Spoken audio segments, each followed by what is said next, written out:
This program sponsored by Marwadi University, Rajkot, Gujarat. Join Global Campus for a 360-degree education.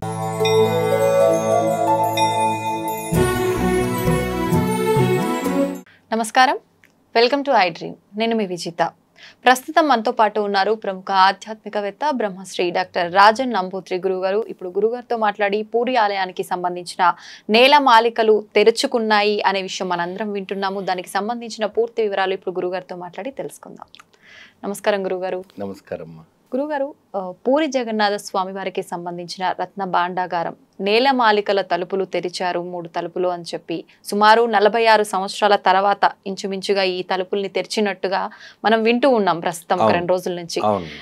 ఏంటి గురుగారు నిజంగా ఈ మొత్తం అసలు ఈ తలుపులు తెరవటానికి కారణం ఏంటి? అసలు ఎందుకు ఇన్ని సంవత్సరాల తర్వాత తెరవాల్సి వచ్చింది? దానికి సంబంధించిన విషయాలన్నీ తెలియజేయండి. తప్పకుండా. హరే కృష్ణ. శ్రీ మహాగణపతి దేవతోభ్యో నమః. వాస్తవానికి నేలమాలికలు అవినే భగవంతునికి సమర్పించిన వంటి గిఫ్ట్స్.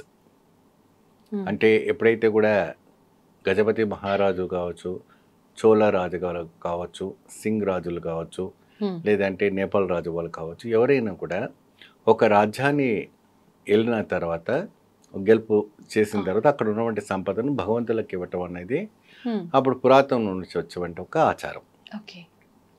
అయితే ఒకానొక సందర్భంలో గజపతి రాజు అనేసి ఒక రాజు 16 ఏనుగుల సంపదని మన పూరి జగన్నాథ్కి అర్పణం చేసినట్టుగా పాలి భాషలో రాగి పత్రాలు మనకు శాసనాల్లో లిఖించబడి ఉంది. అంటే టెంపుల్లో ఉంది, రికార్డ్స్లో ఉంది. సో ఆ సంపదనాలు అలాంటి ఎంతో మహారాజులు, ఇంకెందెందరో మహానుభావులు, భక్తులు ఇచ్చిన విరామాలు అన్నీ కూడా ఒక సమకూర్చి ఒక ప్లేస్ పెడతారు. ఏమండి, అది పెట్టినప్పుడు ఏంటంటే ఆ ఒక నేలమాలికలు నిత్యంగా, అంటే ఇప్పుడు ఇన్ని సంవత్సరాల వరకు బయట పెట్టలేదు, ఇప్పుడు ఎందుకు పెడుతున్నారు அப்படின்னா, అప్పుడు వేసిన వంటి లెక్కబెట్టి 70 రోజులైందట ఆ రోజుల్లో. అంటే 1978లో 70 రోజులు పట్టుకున్న ఎన్ని వజ్రాలు ఉన్నాయి, ఎన్ని వెండి ఉన్నాయి. స్వామివారి కూడా ఏదైతే ఇప్పుడు ఉన్నవంటి చెక్క రూపంలో ఉన్నవంటి స్వామిని స్వర్ణ రూపం కూడా సుభద్ర, బలరామ, శ్రీకృష్ణ పరమాత్ముడు ఉన్నవంటి విగ్రహాలు స్వర్ణతో ఉన్నాయి. సో ఆ విగ్రహాలన్నీ కూడాను చక్కబుద్ధి, అంటే అక్కడ ఉన్నవంటి గుడి యాజనం ఎవరైతే చేస్తున్నారు, ప్రధాన పూజారులు ఎవరైతే ఉన్నారో వాళ్ళు చెప్పేవంటి ఒక కథనం బట్టి, అంటే అక్కడ ఉన్నవంటి శాసనం బట్టి మనం చెప్తున్నాం. ఇప్పుడు నేలమాలికలు అంటే సాధారణంగా అపహరించుకోకపోకుండా, మిస్బిహేవ్ కాకుండా భగవంతునికి ఆ సొమ్ము చెందాలని చెప్పేసి అప్పట్లో వీళ్ళంతా ఏం చేసేవాళ్ళు, తంత్ర సాధన చేసి ఆ ఒక నాగబంధన వేసేవారు. అది నాగబంధన ఏంటంటే వాసుకి బంధన, ఆదిశేషు బంధన, ఈ 2 కూడా వేసి చక్కగా పెట్టేవాళ్ళు. ఎందుకంటే ఎంతటి ఇనుప డోర్స్ ఉన్న అప్పటికి కూడా మీకు ఈ యొక్క నాగబంధన వేసిన తర్వాత అక్కడ వెళ్ళాలంటే భయం పుడుతుంది. ఆ వైబ్రేషన్ ఎలా ఉంటుంది అంటే, మనము ఒక రామాయణ కథను తీసుకుందాం సింపుల్గా. రామాయణ కథనంలో ఏం కనపడుతుంది, ఎప్పుడైతే కూడాను రామ, లక్ష్మణ, సీతాదేవి వాళ్ళు అరణ్యం వెళ్ళిన తర్వాత ఎప్పుడైతే కూడా ఆ మాయాలేడి వచ్చినప్పుడు లక్ష్మణ స్వామి వారు లేఖ రాస్తారు, లేఖ దిద్దుతారు. అది అందరికీ తెలిసిన వంటిదే. ఆ ఒక రేడియేషన్లో ఆ అమ్మవారు దాటకూడదనేసి ఆయన ఒక పరిణామాలు ఇచ్చారు. సో అదొకటి, అదేంటి, అది కూడా నాగబంధన. ఎందుకంటే లక్ష్మణుడు ఆదిశేషుడు కాబట్టి ఆయన వేసిన వంటి బంధనే అది నాగబంధన. అటువంటి ఘోర తపస్సు ఆచరించి అద్భుతమైన వంటి శక్తులు సంపాదించుకున్న వంటి రావణాసుడు, రావణ బ్రహ్మ అంటారు, వారికి తెలియని విద్య లేదు, తెలియని శాస్త్రం లేదు, తెలియని ఇది లేదు. ప్రతిదిని కూడాను ఆయన సొంతం కావాలంటే బాగా పట్టుబట్టి ఆయన తెచ్చుకున్నటువంటి ఒక వ్యక్తి. అటువంటి మహానుభావుడు అని కూడా అనుకోవచ్చు. ఆయన ఒక చిన్న పొరపాటులో మరణించక తప్పలేదు, అది వేరే విషయం. కాబట్టి ఆయన ఎప్పుడైతే కూడా సీతమ్మవారి దగ్గరికి వచ్చేసి అమ్మవారిని అపహరించుకోవాలని అడుగు పెట్టడానికి భిక్షాటన వేసుకొని అడుగు పెట్టినప్పుడు రిఫ్లెక్ట్ కొడుతుంది. Is very powerful person. మరి ఆ రేఖ దాటేందుకు పోలేదు ఆయన, అక్కడ బంధనం ఉంది. సో అదే బంధనముతో ఇక్కడ మనకి 7 layers ఉంటుంది. 7 layers 7 1 2 3 4 అని 7 layers ఉంది. అది కనపడదు. దాని లోపలికి వెళ్ళాలంటే మీరు అడుగు పెట్టలేరు. శ్వాస రాదు, మీకు స్కిన్ అంతా పాడైపోతుంది, మైండ్ అంతా బ్లాక్ అయిపోతుంది, అనేక రకమైన ఊపిరి కింద మీద హార్ట్కి బాగా స్పీడ్గా కొట్టేసుకుంటుంది. అటువంటిది 7 పాసనాలతోని, 7 పాసనం అంటే ఏంటమ్మా, విషవాయువు.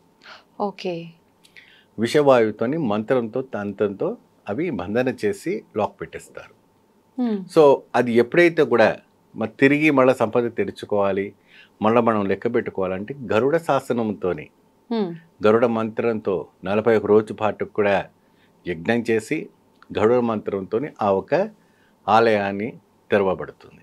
అంటే ప్రశ్న, భగవంతుడికి ప్రశ్న ఏదో వేయాలి తెరవాలంటే అంటారు, అది నిజమేనా గురుగారు?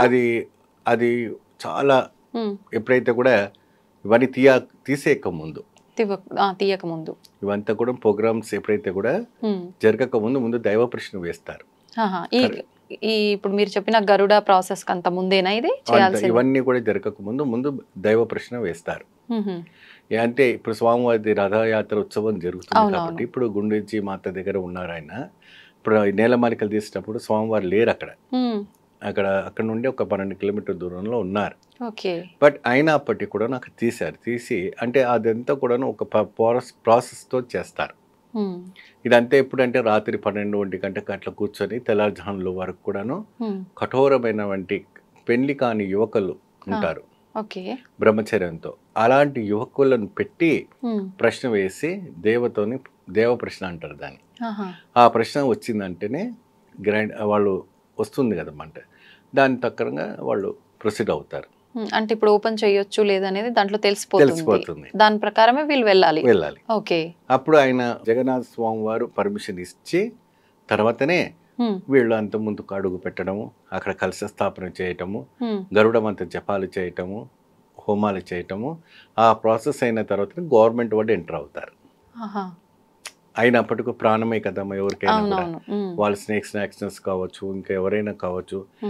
ఎవరైతే కూడా తాంత్రికుడు అంటే మహానుభావులు అంతా కూడా ఉన్నారో వాళ్ళని కూడాను వీళ్ళు ఫేమ్లోకి తీసుకురాలేదు, వాళ్ళ పేర్లు ఉచ్చారణ కూడా తీసుకురాలేదు. వాళ్ళంతా కూడా లోపలికి వెళ్ళారు. తర్వాత కలెక్టర్ వెళ్ళారు, అది గుడికి ఎండోమెంట్ ఉన్న వంటి వారు వెళ్ళారు, ముఖ్యమంత్రి వెళ్ళారు, అక్కడ కలెక్టర్ దగ్గర ఉండి అన్ని చూసుకున్నారు. అవన్నీ చూసుకొని లెక్క పెట్టుకొని ఎంత చక్కగా ఉంది అవన్నీ కూడా చూడాలి. అంటే ఎంత డ్యామేజ్ అయింది, ఏం పోయింది.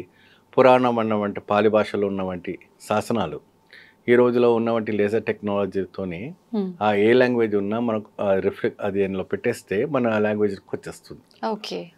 ఏమండి, అది పాలి భాష కావచ్చు, తుళ్ళు భాష కావచ్చు, దానికి రిఫ్లెక్ట్గా మనకి ఇక్కడ రావటం అనేది జరుగుతుంది. కాబట్టి అవన్నీ కూడా లెక్కబెట్టి భద్రపరిచి కొత్తగా బాక్సెస్ అన్ని కూడా తయారు చేశారు. చక్కగా ఎల్లో రెడ్ కలర్గా లోపలంతా బ్రాస్, పైన అంత బ్రాస్ వేసి చమ్మతి స్వామివారి నగలన్నీ అందులో పెట్టి అదే నేలనమ్మాలలో పెట్టేస్తారనేసి వాళ్ళు చెప్పటం. మళ్ళీ ఇప్పుడు అసలు తీయటానికి రీజన్ ఏంటి గురుగారు? ఎందుకు తీశారు అసలు? ఎవరికి ఉపయోగం అయి తీయడం వల్ల? అంటే ఉపయోగము అనేటప్పటికి ఇక్కడ ఏంటి అంటే బ్యాంక్ బ్యాలెన్స్ మనం ఎలా చెక్ చేసుకుంటామో దేవుడు ఒక నాణ్యాలు కూడా మనం చెక్ చేయడం అవసరం పడుతుంది. అంటే మనం ఇంత ప్రాసెస్ చేస్తేనే అది తీయటానికి భగవంతుడి ఆజ్ఞ లేదే తీయటానికి కుదరనివి, వేరే వాళ్ళు దాన్ని తీయటానికి ఆస్కారం లేదు కదా. వేరే వాళ్ళు తీయటానికి ఆస్కారం ఉండదు. కాకపోతే ఏంటంటే అక్కడ వాటర్ లీకేజెస్ కానీ ఇంకేదైనా మట్టి కూడిపోవడం కానీ అక్కడ ఉన్నవంటి స్వామివారి అలంకారానికి ఉత్సవానికి ఉపయోగించే వంటి ఆభరణాలు ఏదైనా కూడా డ్యామేజ్ అయి ఉంటుందేమో అని చెప్పి అది తీయటమే తప్ప వేరే ఉద్దేశం ఏం లేదు అక్కడ. అది కేవలం భగవంతునికి సంబంధించిన. అంటే కొంతమంది టాపిక్స్ ఏంటంటే ఆ నగలాన్ని తీసిపోయి స్వామివారికి కూడా ఇప్పుడు ఉపయోగిస్తారా? మళ్ళీ ఇంతకాలం తర్వాత ఉన్నవంటి పంచి పెడతారా? పంచి పెట్టరు. స్వామివారికి సుభద్ర ఉంది, బలరాం ఉన్నారు కాబట్టి కృష్ణ పరమాత్మునికి ఉపయోగించేటువంటి ఉంటుంది. హై సెక్యూరిటీ కమిటీతో కూడా అన్నీ కూడా జరగబడుతుంది. అయితే ఆ ఆలయంలో ఏదైనా ప్రాబ్లం ఉందా, అన్నీ బాగుంటే మరమ్మతు చేసి మరి అదే ప్రదేశంలో సేమ్ అదే ప్రాసెస్తోని స్వామివారిని ఒక నీలమాలికను మోయటం అనేది జరుగుతుంది. అద్భుతమైన అంటే అనంత పద్మనాభ స్వామి కానీ అతీతమైన సంపదలు ఉన్నాయంట జగన్నాథ స్వామి. ఎందుకంటే ఇప్పుడు 1 తులము 70,000 ఉంది. అవును ఏమండి, అప్పటి కన్నా ఇప్పుడు లెక్క పెట్టుకుంటే అది మరి ఇంకా రెట్టింపులు అయినట్టు కదా. కాబట్టి ఆ భూములు కావచ్చు, అక్కడ ఉన్నటువంటి నేలమాలికలు కావచ్చు, స్వామివారికి 60,000 ఎకరాల భూమి ఉంది పూరి జగన్నాథ్కి. ఎక్కడ పోయినాయి అది? అవును, అవన్నీ కావాలి కదా. మరి ఆ సంపద అంతా ఆ రోజు రాజులు ఇచ్చేవాళ్ళు, జీర్ణోదయానికి ఆలయానికి ఇచ్చేవాళ్ళు.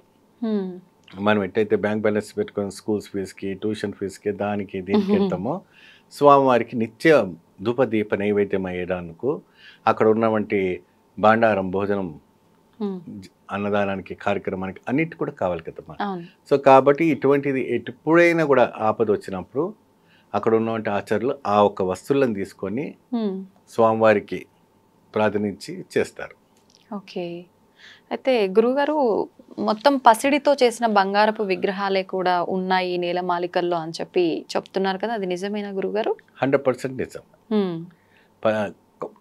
ప్యూర్ అంటే అప్పుడు తక్కువనే కదమ్మా. అంటే బంగారు ప్లేట్లను తినేవాళ్ళు, బంగారు గ్లాసులను తాగేవాళ్ళు, బంగారు మంచంలో ఉండేవాళ్ళు. కాబట్టి స్వామివారికి ప్రత్యేకమైనటువంటి బంగారంతో, అంటే ఇంకా మెరుగైన బంగారంతో మీరు అనంత పద్మనాభ స్వామి కూడా ద్వారం చేసినప్పుడు ఆయన ఆదిశేషు పైన పడుకున్నటువంటి ఫుల్ వజ్రాలతో స్వామివారి బంగారం దాదాపు 800 క్వింటల్ అది ఒక రాజు గిఫ్ట్గా ఇచ్చారు. అది వేరే విషయం. సో ఇక్కడ కూడా అట్లాగే స్వామి పసిడితోని తయారు చేసినటువంటి విగ్రహాలు చక్కగా ఉన్నాయి. ఇంకా అలాంటివి ఎన్నో విగ్రహాలు నీలమాలికల్లో ఉన్నాయి. అక్కడి నుండి నిషా గణపతి అని ఒకటి ఉంటుంది. ఆ నీలమాలిక కంటే కూడా ఈ నిషా గణపతి కావాలి. అక్కడ ఉన్నటువంటి ప్రధాన అర్చకులు నిన్న లైవ్ టీవీలో ప్రత్యేకంగా ఆయన చెప్పడం ఏంటంటే, నిషా గణపతి ద్వారా వెనక నుంచి 9 సొరంగాలు ఉన్నాయట. ఆ 9 సొరంగాల్లో కూడా ఇప్పుడు ఇంటెలిజెంట్ డిపార్ట్మెంట్ వాళ్ళు వెళ్ళి అక్కడ పరిశోధిస్తారు. ఆక్సిజన్స్ పెట్టుకొని అంతా చూసుకొని అక్కడ చూస్తారు ఇంకేమున్నాయి అని పరిశోధిస్తారు. అంటే ఈ 46 సంవత్సరాల వరకు కూడా తెరవలేదు. కాబట్టి ఇప్పుడు ఉన్నటువంటి గవర్నమెంట్ తీస్తుంది. పూర్వం గవర్నమెంట్ ఏం చేసింది, ఈ గవర్నమెంట్ ఇప్పుడు ఉన్నవన్నీ తీసి లెక్క పెడుతుంది. ఇప్పుడు చాలా వరకు ఇలాంటివి ఓపెన్ చేయడానికి వెళ్ళిన వాళ్ళు ఎవరికో ఒకరికి ఏదో ఒకటి జరుగుతూ ఉంటుంది వింటుంటాం కదా గురుగారు. అంటే అలా జరిగే అవకాశాలు, జరిగిన సూచనలు ఏమైనా ఉన్నాయా? ఇప్పుడైతే మనకు ఎటువంటి న్యూస్ అయితే అందలేదు. వారు మనసులో కలుషం ఉండకూడదు. కలుషం లేకుండా వాడు చేస్తే ఎటువంటి ప్రమాదం జరగదు. ఏమాత్రమైన కలుషం ఉందంటే మాత్రం they will get punish immediately. ఎందుకంటే భగవంతుని సొమ్ము పరమాత్మునికి అర్పణ చేయటం అనేది చాలా ఉత్తమమైనటువంటి ప్రక్రియ. ఇంకా అది అలా ఉండిపోవాల్సిందేనా గురుగారు ఎప్పటికీ? ఎందుకంటే స్వామి కార్యాలు కాబట్టి స్వామికి ఉపయోగిస్తారు. తర్వాత ట్రస్ట్ వాళ్ళంతా ఏం నిర్ణయిస్తారో తెలీదు. ఆ ట్రస్ట్ వాళ్ళ తర్వాత దాన్ని ఏ భాగంతో ఉపయోగపడతారు అంటే దాన్ని గవర్నమెంట్ దాన్ని కరిగింది అంటే అక్కడ కూడా వాళ్ళు కూడా వెళ్ళారంట. డైమండ్ లెక్క పెట్టేవాళ్ళు కానీ ఆ ఒక గోల్డ్ని చూసేవాళ్ళు కానీ అది ఎన్ని క్యారెట్లో ఉంది, ఎంత ఉంది, ఏముంది అని చూడడానికి కూడా వెళ్ళారు. దాని అంతా కూడా అమౌంట్ రూపంగా మార్చి ఇంకేమైనా మెరుగైన పని చేయడానికి సిద్ధపడవచ్చు. అంటే సుమారుగా ఎంత ఉండే అవకాశం ఉంది, అంచనా ఏమైనా ఉందా గురుగారు? అంచనా మనము సముద్రం అంతం ఎక్కడ వరకు ఉంది అని మనం చెప్పలేము. అలాగా అంతటి సంపద ఉంది. ఆయన ప్రజానాయకుడు, ప్రజాపతి, ప్రజాకులకే అధిపతి అయినటువంటి పూరి జగన్నాథ స్వామి ఇప్పుడు విశ్వవ్యాప్తముగా అందరూ కూడా ఇస్కాన్స్ టెంపుల్స్ పెట్టుకొని చక్కగా హరే రామ హరే కృష్ణ అని చెప్తూ రంగరంగ వైభవంగా ముందుకు వస్తున్నారు. ఎందుకు వస్తున్నారు అప్పుడే కలియుగంలో ఆ పూరి జగన్నాథుడే మనం కాపాడతారట. అంటే ఆయన హార్ట్ లివింగ్ ఇంకా ఉంది కాబట్టి అంతే అద్భుతమైన అంటే ఒక వైబ్రేషన్స్. మంచి విషయాలు తెలియజేశారు గురువు గారు. నమస్కారం. నమస్తే.